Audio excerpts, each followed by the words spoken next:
My son stood on a tree branch outside my window and smiled. I smiled back until I noticed the noose around his neck, and he jumped. I lay paralyzed in a muddy ditch, and as the snow fell upon the ground, covering me, my vision blurred, and my breathing stopped. The truck that hit me never noticed, and the next morning his wife asked him about the damage and blood, but he didn't even recall ever having hit something on the road. A terrified crowd gathered around a parked flaming bus. They fled in terror as I stepped out of the wreck and took a seat on a nearby bench to await the next bus. Flesh melted away from my torso, limbs, and face.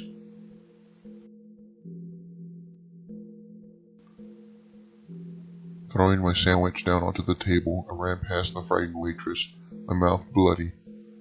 I had ordered extra mustard and mayo, not slivers of broken glass from the recently dropped pickle jar. A frantic man waved his arms at me from across the street, clearly wanted me to cross, but a feeling of dread stopped me. I didn't see the neon sign falling, and was smashed into a bloody pulp, but the frantic man had.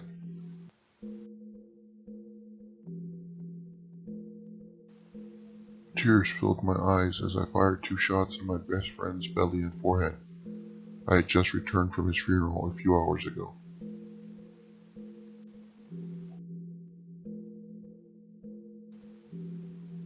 I opened the front door to let my dog in, and I screamed bloody murder as I noticed a spider on the front porch.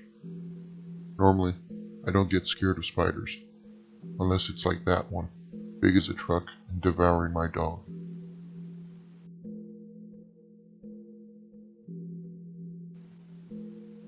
My wife told me to close the window because she was cold.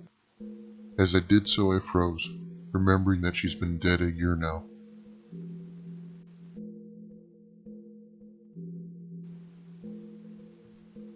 Puzzled, I watched as the pizza guy left without his tip and ran to his car, looking back once with a horrified expression on his face.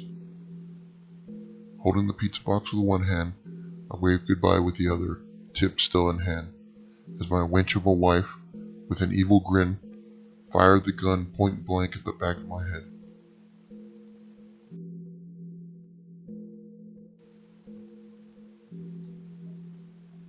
The farmer, while walking towards a post to repair his scarecrow, noticed a lanky man in the distance dancing in his cornfield and angrily asked him to leave.